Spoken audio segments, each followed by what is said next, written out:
skip the video. Oh, there we go. All right. Can everyone hear me okay? Yes. Okay, good. All right, there, Micah. Yeah, make sure I can hear everyone else too. Hey, everybody, welcome. Welcome. We are live on YouTube, on Facebook, I believe, as well. I want to welcome everybody to another Capital Gains Tax Solutions Mastermind Masterclass. We have this every Friday to give you an opportunity to learn about how to escape feeling trapped by capital gains tax or help your clients do the same when selling highly appreciated assets.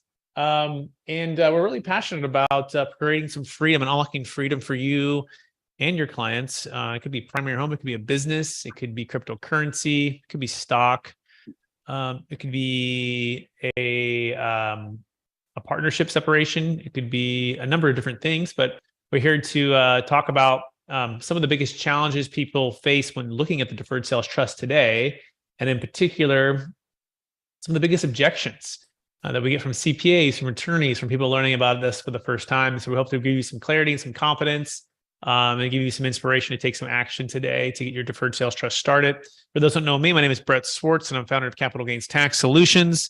And I'm joined by some amazing strategic alliances. Sometimes clients jump on here as well. And then people looking at this for the first time. If you're wondering, hey, how do I get a part of the Cool Kids Club? You can go to capitalgainstaxsolutions.com, where you can register to join us every single week live, bring your live questions, and we'll answer them here for you as best we can. Also, we're going to share some deal stories that are happening now. And then we typically some of the challenges that are going through these deal stories, so you can learn along the way and we can share our journey. I am joined by, I believe, the Jake Miller and the Pierce York. Are these gentlemen in the house today? I am in the house. How are you? There he is, the Jake Miller. Well, sir. Happy Good Friday too. How you doing? Doing very, very well. How are you doing? No, he's good. Now we can hear you. How about that? I want to try that again. Excellent. Well, welcome everybody. So let's start with the topic today. And Jake, this will be a good one. Remember last week we promised everybody that we would cover some of the top objections and questions that often come up, particularly from a legal perspective, right? But also CPAs have questions on returns and such. So, Jake, let's start with this one. And this is literally a copy and paste from an email that we received from a potential client using it, and some of the challenges some of the CPA was bringing up. Actually, no, this was a closed deal story. I'm sorry. Let me give you the context. This is a closed deal where he was sharing with a CPA group about using the DST, and the CPA group said, "Oh yeah, we know about that. Here are the reasons, you think that you shouldn't have used it, or maybe don't use it in the future." And the first one was this, Jake. It was pay the tax now. And he says it twice. Pay the taxes. The capital gains tax will never be this low again. And then he says, I've spoken to a few different accountants, and they all have said the same thing to me. Now, this particular deal was about $4.5 million of exit and about 30 to 35% of tax. So, Jake, what would you say to a CPA who is telling somebody, yeah, just pay your tax on basically a $5 million exit at about 35% with a zero basis? What would be your thought on that, Jake? Yeah, we'd have a good long or short discussion on present value, future value of money. Essentially talk about the pie of what they have right now and how chopping it into small little pieces today inhibits its future growth greatly versus being able to use all of the pie today and seeing what you can make that become in the future. In fact, your rate of return on something that you chop up into small little pieces has to be substantially greater, and you have to put your assets at higher risk to have the same outcome if you didn't have to pay that tax now. Yeah, it's a great way to say it. I'll add to that. Love all of that. It's the compounding rate of return of capital over any period of time. So let's assume for a couple of things that you don't need to spend it all on personal stuff right now. In other words, you can keep it deferred like an IRA or a 401k or even like a 1031. What's the time value of capital? How much can you earn over a given period of time? Let's say that time period, let's just pick 10 years. and you're happy to live off some of the interest payments, right? That's the cool thing with the deferred sales trust. You can live off those interest payments.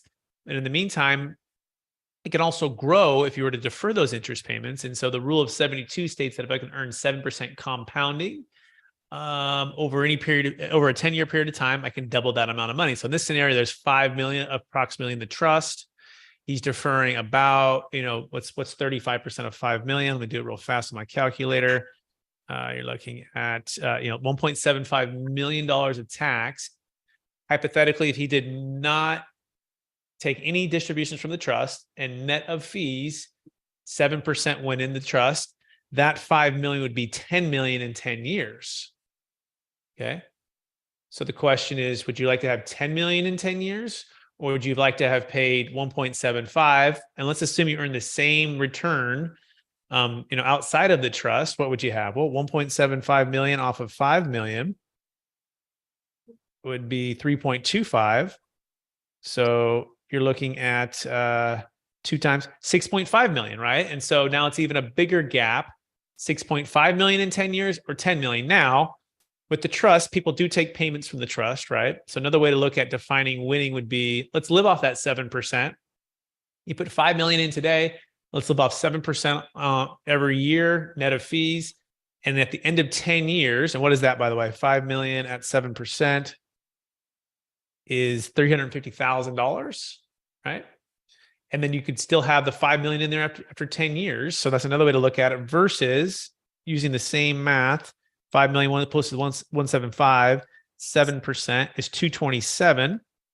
So that's an extra $122,000 per year. Now you could say, well, Jake, I'm not paying as much fees. That's true, right? There's some lag there. So you could add a little bit more percentage. So those are some of the ways. Jake, any feedback on that or thoughts? No, I mean, it's just absolutely important time value of money and compound interest. Just as you're explaining, Brett, you're being very detailed about the entire process here, that literally the difference between having to pay the taxes now and not having to pay the taxes now is enormous. Literally, you could probably pay for somebody's retirement with the difference. Yep. And that goes into the next big objection here. The initial setup fees are too much. Much of what is done by lawyers is boilerplate, just like the names and the accounts changed. Okay. This one is hysterical because I always find it's funny because we encourage them to come on the calls, and they have the perception, like literally, and all the years we've done this since 2009, I've been working with it. Every deal is different. Yes, there's an outcome that tends to be the same, but it's not boilerplate. It's the opposite of that. And it's like the drive-by media, Jake, right? They think something happened in a certain way and they go 100 miles an hour, and they may have read something on the internet. And I don't know how much this particular person has spent. I would, I don't know. We'll see. Maybe we can bring him on. Maybe I can bring him on the mastermind. I can reach out to him and be like, hey, watch this. So, we totally just want to talk with you, right? Let's walk through this. Would you be open to coming on and having like a little mini discussion / debate? But they're not boilerplate. And even more than that, it's every deal is a little bit different. It could be S Corp, C Corp, LLC. It could be partnerships. It could be an investment real estate. It could be a primary home. It could be different escrow companies, different states, different brokers, different agents, different lenders. There could be debt over basis challenges. There could be different 1031 exchange accommodators. There's like probably at least 100, at least 250 variables that can move in a certain way. It's almost like saying, Jake, like, oh, ACL surgery on your knee, just boilerplate. You could just a couple cuts and this and that. And like, I mean, that's your body, right? But this is tax and it's serious, but it's not boilerplate. It's the opposite of that. By the way, I think the other proof in the pudding is there's not a lot of people doing this.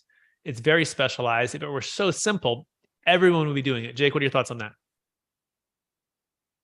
I mean, you're absolutely correct. If it were so simple, everybody would be doing it.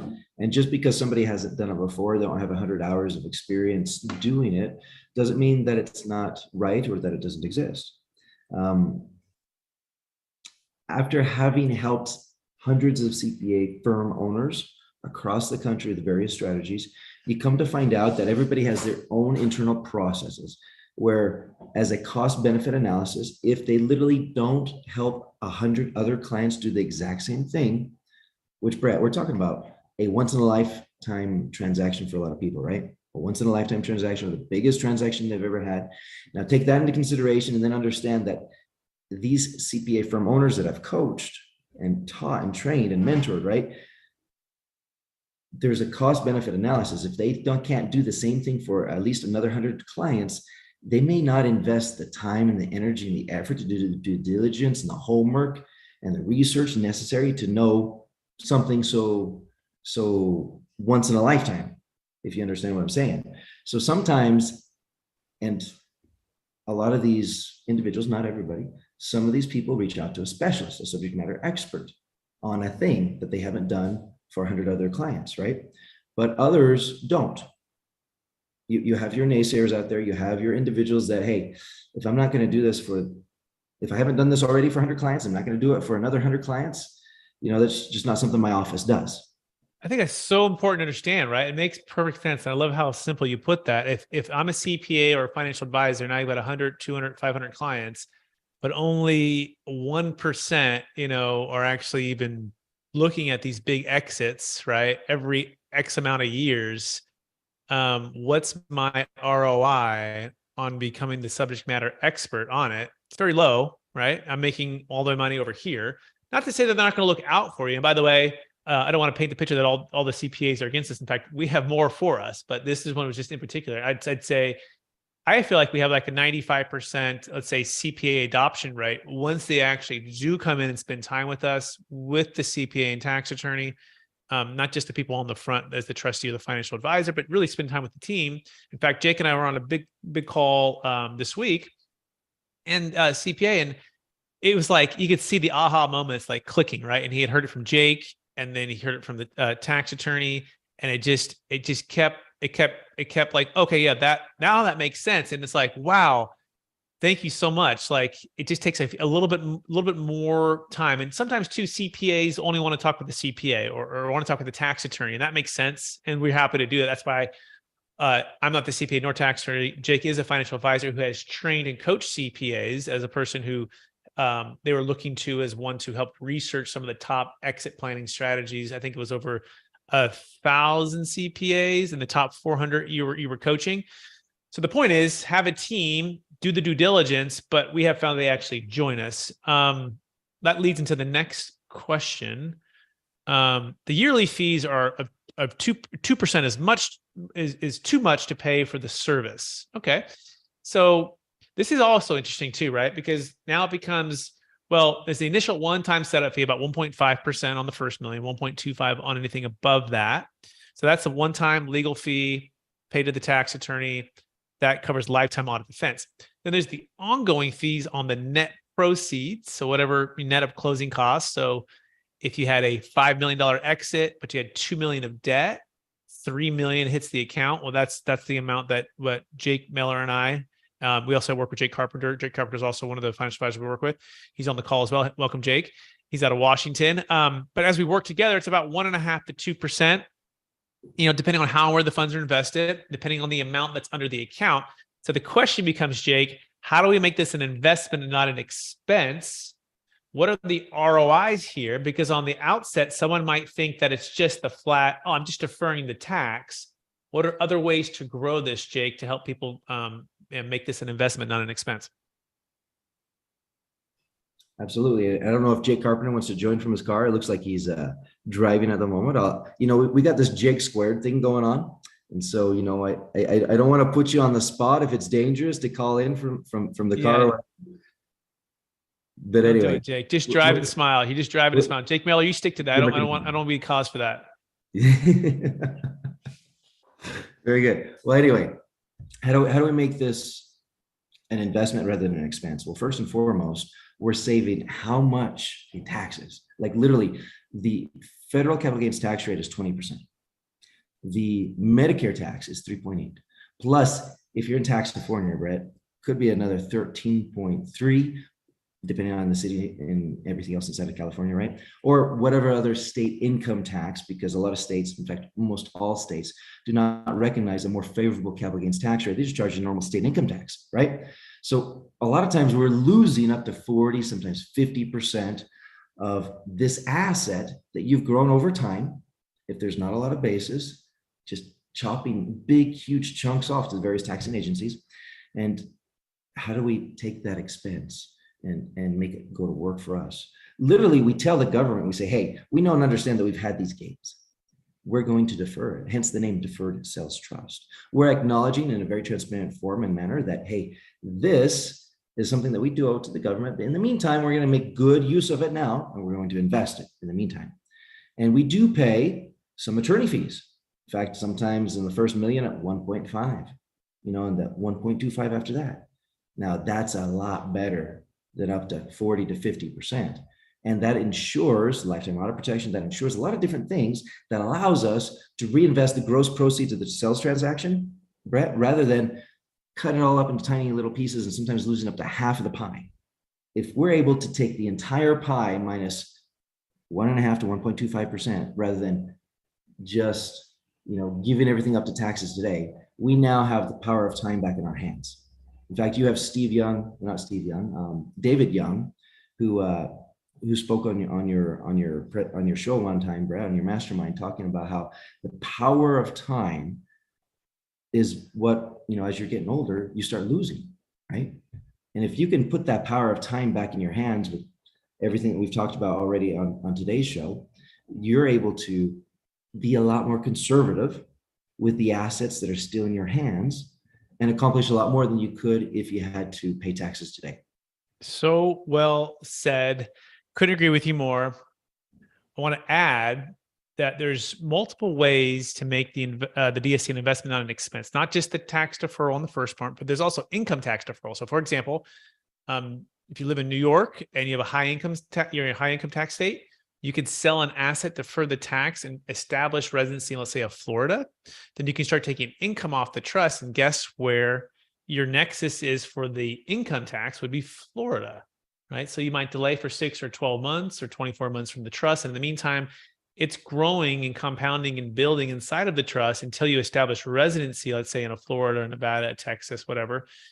Same thing with California. You can move, and that is a great way to get some initial income tax deferral and even get into a state which is a lower bracket, which, by the way, is happening right now. A lot of people moving to Tennessee, moving to Florida, Texas, Carolinas, just more tax-friendly states.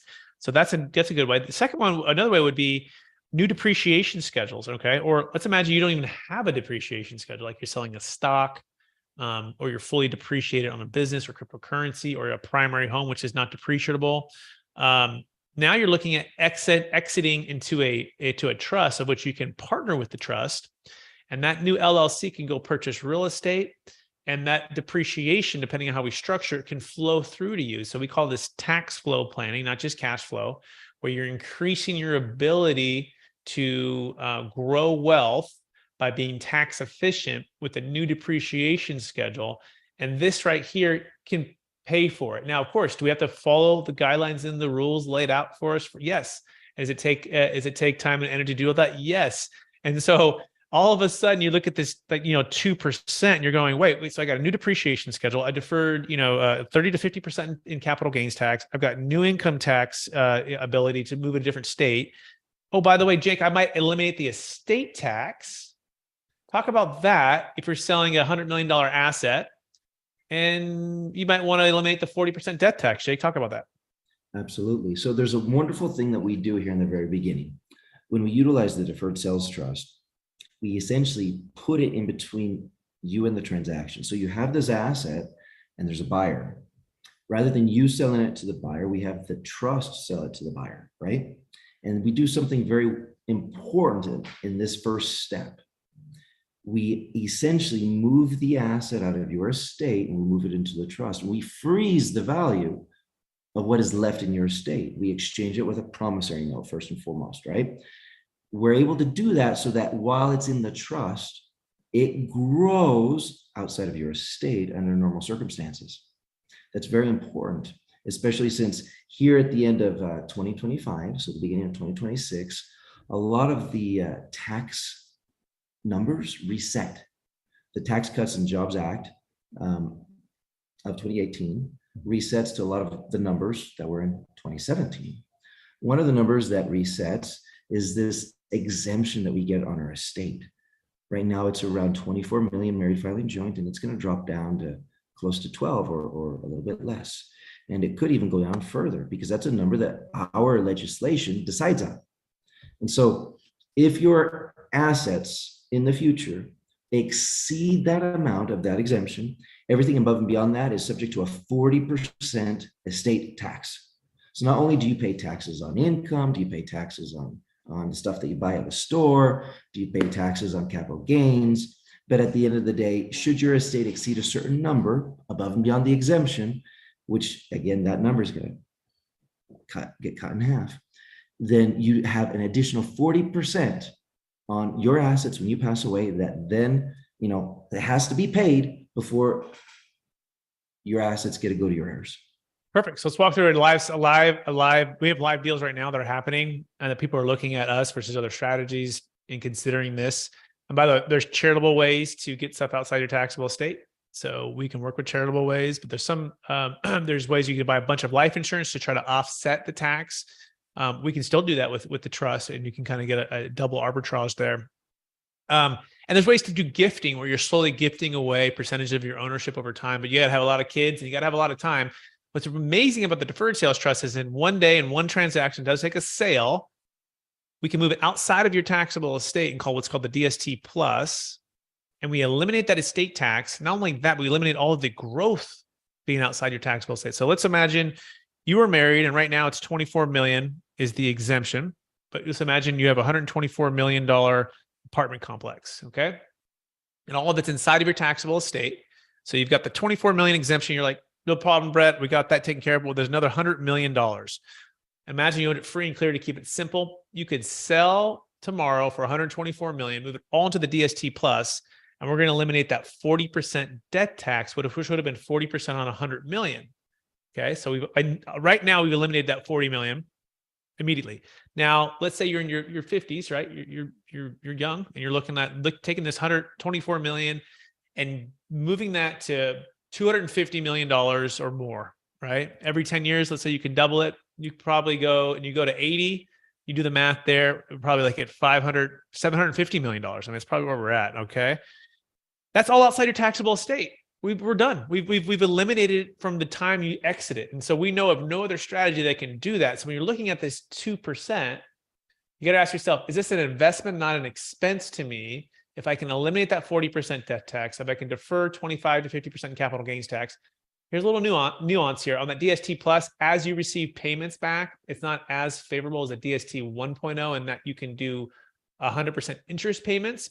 As you take payments, you do have to take partial interest and partial cap gains tax based upon your life expectancy. So it's not quite as efficient on the cap gains tax deferral part. However, let's imagine you bought some commercial real estate, you partnering with the trust, and you're able to cost seg and get some accelerated depreciation. Is there a chance where you can offset some of that cap gains tax in the given year? The answer is yes, right? So that's a cool way to be tax efficient with this. By the way, I wrote a book, and D. Jake Miller's in the book. It's called Building a Capital Gains Tax Exit Plan. And I'm just going to read. And by the way, this thing, and you guys are going to be one of the first to hear this. Let me read this part of the chapter here first, right? Why do you need a capital gains tax solution? And there's just some quick bullet points. Defer 25 to 50% in capital gains tax, defer income tax, diversify wealth, dollar cost average, pay off debt, fund your next business venture, back up or save a failed 1031 exchange, new depreciation schedule with partnering with the trust. You can be entrepreneurial with the investment freedom through optimal timing. You can sell high and buy low. You can eliminate the 40% debt tax. You can gain diversification, liquidity. You can increase your cash flow. You can retire. These are just some of the reasons. Now, why not use it, right? Well, the sale of your asset does not qualify for the minimum size, 1 million net proceeds, $1 million gain. You have an investment property you're selling and you found a good, solid 1031 property you exchange into. That makes sense for you. Do the 1031. We'll be that backup plan, right? We're happy to rescue if it fails, but go for 1031 if it works. You don't have an estate tax problem. Like you don't have a huge, as of 2026, 12 million married or 6 million single. And you don't have a low depreciation schedule on the property you're selling, or you're ready to spend all of your equity from the exit on your personal purchases, your primary home, your boat, your whatever, right? So those are just a few thoughts on why to use it, why not to use it. Jake, you want to add or subtract any of that? No, very well said, Brett. A lot of different things. We do have some questions here in the chat. I don't know if it's time for that yet. Let's take a few. Yeah, let's take a little break here, and then we can dive back into some of the other objections that were proposed. So yeah, go ahead. Why don't go ahead and kick that off, Micah? You want to just kind of moderate that? I think that'd be good for people to hear from you too. Yeah, there was one question that came through about if the trust could be owned by their other living trust. So if you want to talk about that a little bit, Brett. Sure, I'll jump on that, and Jay can add to it as well. So it's a great question. So what do you own, right? You own the promissory note, right? That is becoming the asset. So you've exchanged your ownership in, let's say, a piece of real estate, stock, cryptocurrency, the ownership of that asset, and you've exchanged that for a promissory note, which is an asset as well. But the trust itself is not owned by you, although on the DST Plus, your beneficiaries can be your children. Okay, but during your lifetime, you do not own it. The trust owes you the money, right? But you do own this promissory note. So what do you do with that? Well, you want to make sure you have what's called a living trust, okay, where you can have your assets inside of your living trust. So you're just a big living trust, small little promissory note that goes into here. Now, this small promissory note could be $100 million promissory note, but this little promissory note is inside of your big living trust, of which you're the trustee on, right? Or however you set that up, so that when you pass away, it flows per your wishes of your living trust. Jake, would you add or subtract to that at all? I'm going to say the same thing that you said, just in different words. I mean, essentially, you've got your family trust, your living trust. There's a lot of different kinds of trusts that accomplish different things, right? So you've got what you have for your family, right? And promissory notes there. You have the Deferred Sales Trust, which is for this transaction. The Deferred Sales Trust takes this transaction that would normally be taxable in the current year and allows us to defer the recognition of that transaction to the future. Now, the nice thing is, kind of like a self-directed IRA or something of that nature, once the asset is in the trust, you can buy and sell and move it around and do a lot of different things. And it's kind of protected, right? You've continued to defer that first transaction of getting the asset into the trust to the future. And that's the purpose of the Deferred Sales Trust.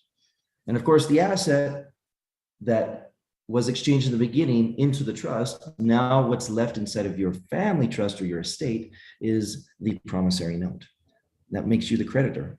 The creditor, now, Brett, we can have a whole discussion over creditorship, lendership, things of that nature, but that's probably a different question down the road. It is actually coming up soon, but let's keep going with the next question, Mike, and make sure we get those questions answered.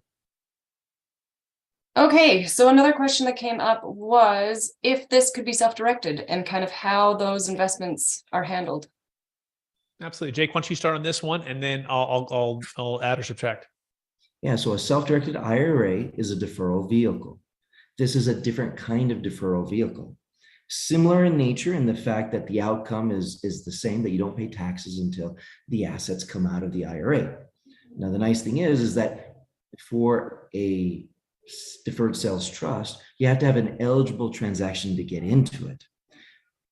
Where there is an IRA of one kind or another, anybody can start an IRA.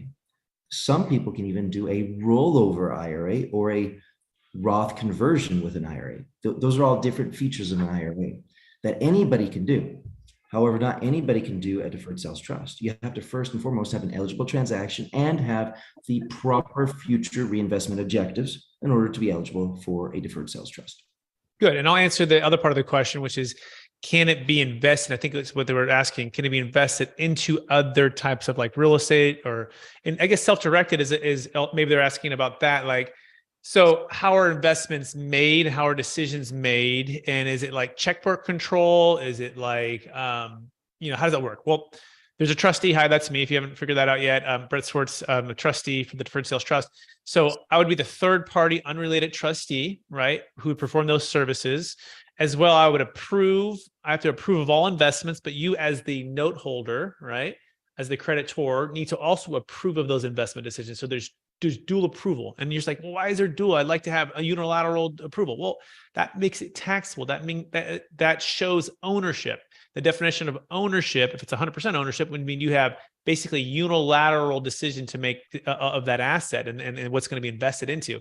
since you don't own the trust, you're a creditor, you do have lender approval, right? You do approve it. So it's dual approval.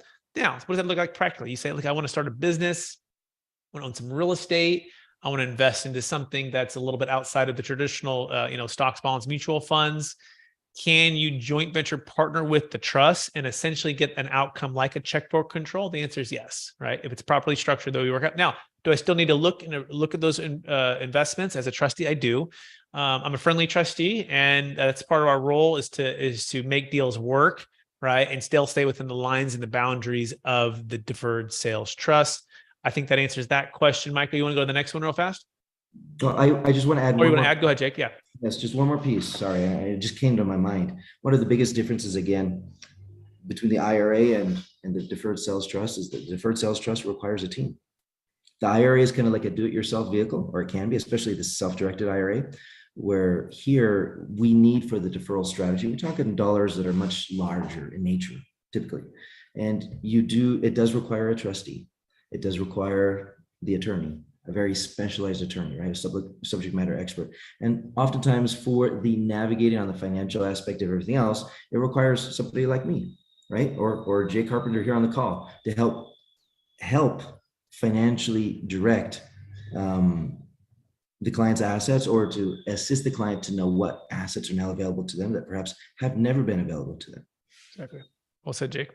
Micah, next question, maybe? Jake, would you maybe expand a little bit about creditor rights and what that means for them as a note holder? Maybe a little bit more. I think that would be good.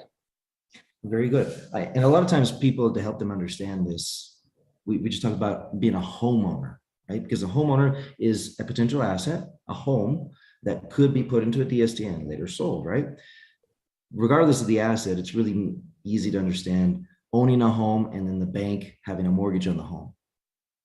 And at the end of the day, Micah, if we own a home and we forget or decline to make payments on the mortgage, what happens to the home that we own? Goes back to the bank.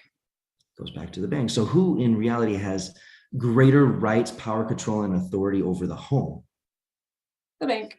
So it's not ownership that has greater rights, power, and authority. It's actually the lendership or the creditor. All right. So we want to be in that situation, and we can with the Deferred Sales Trust. Essentially, when we move an asset into the trust and then we become the promissory note holder, for tax purposes, for the deferral, it's important that there's a trustee over the trust that's not the original owner of the asset, right? Okay. Now, the original owner of the asset becomes the creditor. The creditor has to sign off on all assets inside of the trust, all asset and all money movements inside of the trust. So we put the asset in there to sell that asset. The prior owner, who is now the creditor, has to sign off. Awesome. The trustee can't do anything on his own behalf without the second signature or acknowledgement of the creditor, who has creditor rights or lendership rights over all the assets inside of the trust. Perfect. Great. So one other question we ought to hit before we move on is real estate can be sold via installments by the DST. The question is, can real estate be sold using by the DST? Installment sale by the DST. I'm not sure. Maybe someone wants to unmute to clarify that question. I'm not quite sure I understand the question. Who's the question coming from? That one's from Lou. Actually, Lou, you have some really good other questions as Lou, well. you want to unmute yourself and say hello? Hi. Okay, so you put a property in the trust. Hi, Lou. Okay. Yes. So then Yeah, Lou, where are you calling from, by the way? I'm Orange County, California. Okay, great. Yeah, excellent. Keep going. So yeah, you put the property. Yeah, so you would sell an asset, and the proceeds would go into the trust. And so can the trust sell via an installment sale? And then so let me back up another step. It sounds like you might have an asset to sell or you're considering selling. And are you implying that you would carry paper for the first buyer? Correct. Okay, great. And so now the question is, can an installment sale, maybe it's a better way to put it, can the installment sale be moved into a trust? Is that what you're asking? Can the trust, the DST, sell the property via installment sale to seller finance? Yeah. So let me tell you what it can do, and then make sure that maybe this answers the question. So I'll give you actually a deal we did. We did a deal in Monterey, and he sold the asset, and he moved some of the proceeds into the trust. Okay, this was like an Airbnb property near the beach, beautiful property, and at the same time, he also carried paper for the buyer. The first buyer. So basically, it's like the seller decided to carry paper for two parties. One party was the trust. The other party he carried back for the first buyer. Okay. And guess what happened? He assigned the interest of the promissory note to the trust. So as the payments come back from the first installment sale, if you will, it just rolls into the promissory note of the Deferred Sales Trust. So I think that's what you're trying to get at here, but help me if I'm wrong, or maybe you can say what outcome you're trying to get to, Lou. Yeah, I mean, that's kind of, to sell the property, be seller finance, installment sale, but yet avoid the capital gain. Another example, and it's not a real estate example, Brett, but it's a business. Maybe we see this more often in business sales, but a business sale might happen in installments, and the Deferred Sales Trust is able to receive those installments. So flipping things around a little bit, but also showing another example of how the Deferred Sales Trust, based on the deal that was negotiated, sometimes, especially in a business, they want to keep the owner on, maybe 2 years, whatever, make a transition. And so there are installments that the Deferred Sales Trust is able to receive and capture, which obviously is allowing us to defer the recognition of those installments to the future. Perfect. Lou, did that answer your question? That's great, Jake. That's a great reminder. Did that answer your question, Lou? Yeah, pretty much. And then how do you get money? Like if you, take dividends or whatever. Would you like to kind of walk through it? I don't mind. I mean, it can be rough numbers, but are you selling a primary home or investment property? Investment property. And Okay. so it goes into DST. Mm-hmm. And Do you have any debt on the property by any chance? No. Okay. And what's the approximate value? 800 or so. Okay, 800,000. And how about your basis? Do you know what you bought it for minus improvements? Well, probably around Or plus improvements? 200 plus, and there's depreciation, but I haven't claimed all the depreciation. So then, so you bought it for about 200. How much did you put into it? Probably 25. Okay, And 25,000. Okay, and then how much did you depreciate? Approximately 50,000, 10,000. Like 34,000. Okay, we'll just use 25. Okay, let's say you did 25. Yeah. So the basis is 200,000. Did you 1031 into this, or did you buy it outright? Buy it outright. Okay, so we're going to take the 800,000, although minus commissions and closing costs. Let's just say that's 5%. So we're at 760. We're going to minus the 200,000. It's going to give us a gain of 560. Since you're in Taxafornia, you have state, federal, Obamacare plus some depreciation recapture. We'll use 40%, just as a rough number. Okay, that's 224,000 of liability, right? So if you were to do nothing and sell tomorrow, you would pay 224,000. So the first thing I'd ask you before we even get started, Lou, is on a scale of 1 to 10, with 10 being like, oh, I can't imagine paying 224, and 1 being like, we're gonna be helping the government to pay down the debt. Where are you at on a scale of 1 to 10? I don't want to do it. 8, 9, or 10? That's all I'm looking here. Yeah. 10. Okay, 10. Perfect. All right. Absolutely. So now we have a desire here, and I'm saying this for everyone who's listening, especially if you have clients out there. Like, if there's no desire and no need, there's no point in going to the rest of this, right? And so now the second question, Lou, is this: okay, what does your desired outcome look like besides deferring the tax, right? What does it look, feel? What do you see in the next year with that money? In this scenario, about $760,000. What does that look and feel like for you as far as cash flow, as far as your time and your energy? What's your desired outcome? Well, that's why I want to do the installment sale, to get interest payments. Got it. So cash flow, it sounds like cash flow is a desired outcome. Yes. Perfect. What else? To be able to maybe get access to some of that money as it's coming in, to invest in other things, as well as, having some extra money. Amazing. So it sounds like having some extra money coming in, or even access to extra money in case you want to have some fun, go spend it, travel or Right. whatever, just the ability to access the capital, have some liquidity. Am I hearing you? Am I way off? Yes. Okay, perfect. All right. So far, check. It's looking really great for you. Okay. Now, what do those investments look like? Do you feel like it's real estate? Do you feel like it's stocks, bonds, mutual funds? Oh, no. Real estate, promissory notes. Okay. Sounds like you want to be entrepreneur and you want to lend on the money to maybe other people who want to buy real estate. That and buy promissory, buy notes. Buy notes, like buy first trust deeds, buy positions where they could potentially foreclose and you take it back. Or just get the payment, get more interest payments from performing. Good. Sounds like you're comfortable with lending and being kind of entrepreneur in that round. Right. Perfect. Yep, you can do that. You can start a lending business as long as you're not lending to family. Basically, you're lending to other investors, right? Okay, excellent. So the cash flow is about, or what else? Anything else you like there, or what? Like anything there that you're like, I also want this. You want liquidity. You want some diversification. You want to be able to lend with the money. Anything else there, Lou? No. Okay. So. All right. So that's the desired outcome. That's the need. The next thing we work through is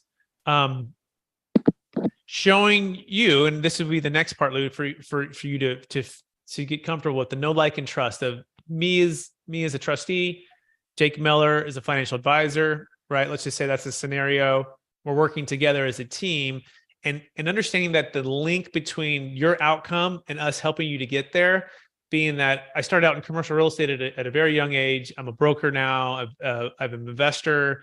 I also lend money through other groups as well. So that's my expertise to help you along the way. And then Jake Miller is a certified financial planner, not only financial planning, but investing. We got to keep some liquidity within this trust. We can't just put all of it into stuff that's illiquid or it'd take too long to get back.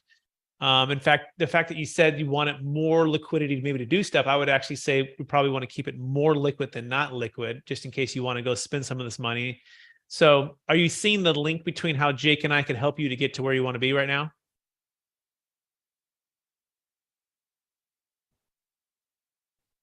Lou, are you still there? Do you want to mute maybe? Am I? Okay. Yeah, it's probably. So far, I mean, given that we've only been talking for 5 minutes, right? Let's assume that's true, right? Then it's just simply it's a mathematical equation, right? So if we could help you to achieve tax deferral, selling the asset, getting the cash flow you're looking for, getting the options to be able to invest into lending, also having that liquidity and some of that diversification, is there any reason why you wouldn't say, "Yep, Brett, I'd like to at least take the next step to get going"? I think you're on mute again. Lou, are you still there? Or did I scare you off? I don't know. We'll have to see. Okay, good. All right. It's pretty intense. We are live right now, so you don't have to answer that question, but I'm doing this little bit of coaching too for everybody. So now back to your question. What question did you have, Lou? You said you had a question. Now that we have some of those fact pattern, what question do you have?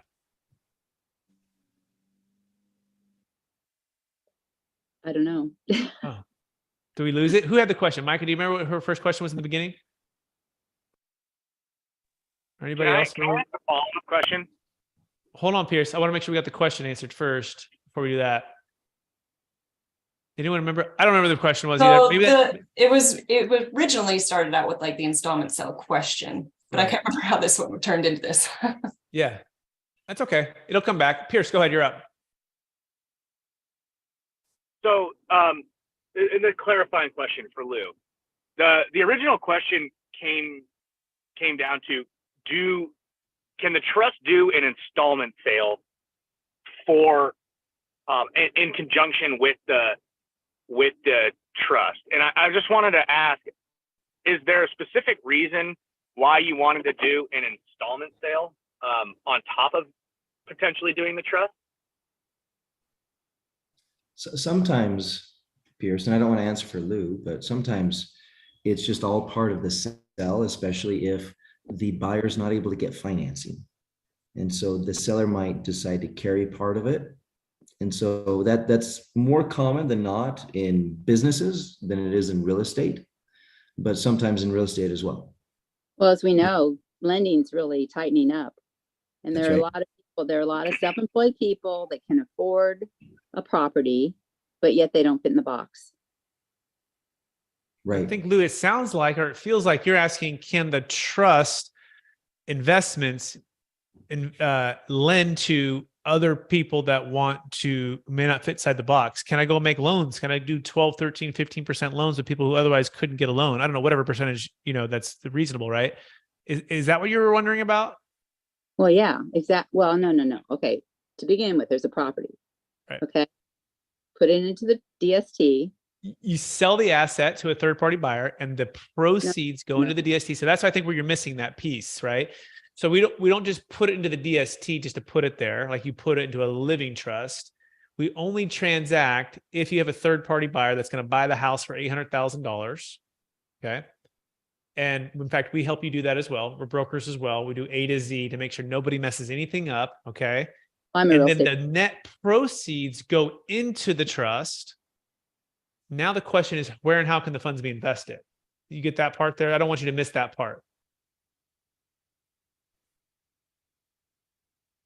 Are you on mute again, Lou? So Yep. selling to the third party, we're selling via, I'm being the bank, or the DST is the bank, and taking in the monthly payments through the servicer. So you might be crossing a little bit of the wires here. So let me walk it through again. So your house, let's imagine we list it tomorrow for $800,000. Okay. And it's in Orange County. Okay. And there's a buyer we find all cash for $800,000. And we're like, yes, we found the buyer. Fantastic. And we set up the trust inside of escrow and we basically weave it into the purchase and sale agreement. And what happens is instead of taking the $800,000 directly and you paying the tax of about $240,000, what's going to happen is the trust is going to buy your asset for $800,000. It's going to ask you to carry back 100% financing, net of the closing costs, which would be the commissions, right? And any debt that you had on there or any transfer tax. I think you'd thank God it's not LA County, right? Where they have a 5% and you're not selling for more than 5 million. That's another story. It's for probably next week. Smoke clears, the buyer takes title to your property. They're living in the house. They're happy. They're gone.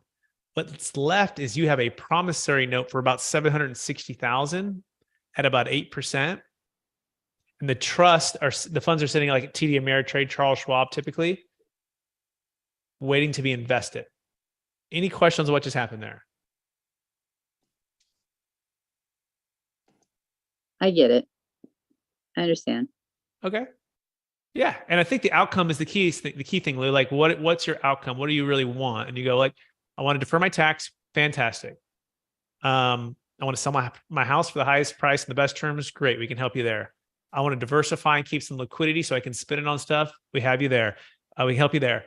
Next, I want to be able to invest I want the funds I feel comfortable investing into hard money lending, right? And doing some lending for others.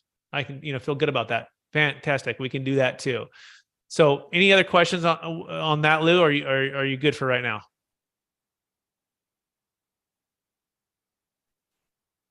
I'm liking good. the back. Okay, cool. I'm liking the background too. It's a cool background. So, all right, Jake Carpenter, I want to bring you in, brother. You've been quiet all day and a lot to take in. What are your thoughts on what we've been talking about? Or anything you want to add? It's good stuff that we've worked on quite a few times over the years, but it's flexibility. It's the ability to take a tax bill, put it back in your pocket and create additional income and growth over time. Puts that time value of money, that time aspect back into your corner. And that's one thing that you said is we've got sellers, Brent, right, that are 60, 70 years old that giving up 30, 40% plus is taking away a lot of their time, and it's shifting wealth outside of their their control, that's going to affect them and their families. So it's really a mission to me. And I think all of us as a team, Jake Miller and you and every one of us, we come together as a team. We custom build these things for every seller. We weave them into their estate planning. We weave them into their financial plan. We come together as a team to engage with their current CPAs, attorneys, financial planners, and real estate brokers, and make sure that they get the outcome. I call it the magic wand effect, that they get the outcome that they really want. And it's custom built for them, no boilerplate stuff. Jake, I couldn't say it better. And I love that that late night DJ voice. He's just cool, calm, collected. If you meet Jake, he's like, his shoulders are like really strong and broad. He's just like, if I already got a bar fight, like Jake would be the, Jake Miller and I we'd be there scrapping too, right? But like Jake Carpenter would be like, really, thank you, Jake. That was awesome. Yeah, and to that point, choose your control, right? I think that's sometimes the biggest objection for this is like, gosh, I got to give up this control. Like I got to have this team, a lot of people, like I'm used to doing everything myself and owning my own house or property or, business. And so it's like, well, you can choose your control. Like the control of the, let's say 30 to 50% of the tax can be in the control of the government, right? You can pay the tax. You can defer it into the Deferred Sales Trust and you're going to give up some indirect control. You still have to prove everything, right? Or you can not take action and not accomplish, the time, energy, stress, financial freedom, cash flow freedom, diversification, whatever it is that you're trying to do. And so I think the biggest thing for you, Lou, or anyone else who's listening is define really what you want, envision what you want the outcome to be, build the team, build the strategy. We want to help you do that. And then you unlock the freedom. And those are kind of the three pillars of capital gains tax solutions. That being said, we're almost out of time here. Who else has any other questions for us? We so appreciate everyone watching. If you want to take action, you can go to capitalgainstaxsolutions.com. You can also go to strategictaxsolutions.com. You can also go to somewhere with Jake Carpenter again. Where's Jake at again? Jake Carpenter, is that who you're talking to? Yeah. Where can we find you at, Jake? All right. Yeah. You can find me Carpenter Capital, Jake Carpenter at Carpenter Capital.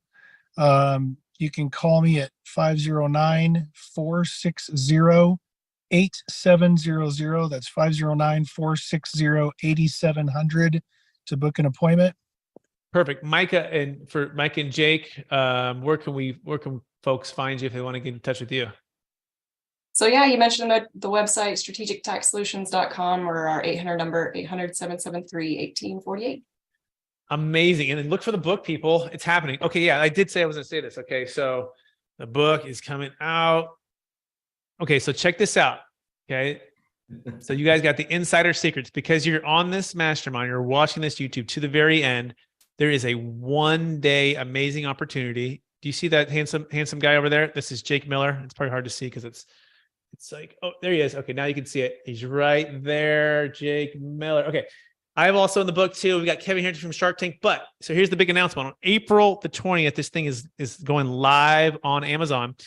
And you can download it for free. Oh my gosh, we're giving it away for free. Yes, the entire book for free. It's the Kindle version for free. Okay. Now, do we want you to buy the hardback? Of course. Or it's the paperback? Yes. Yes, show your love, right? But you can share this with as many people as you want.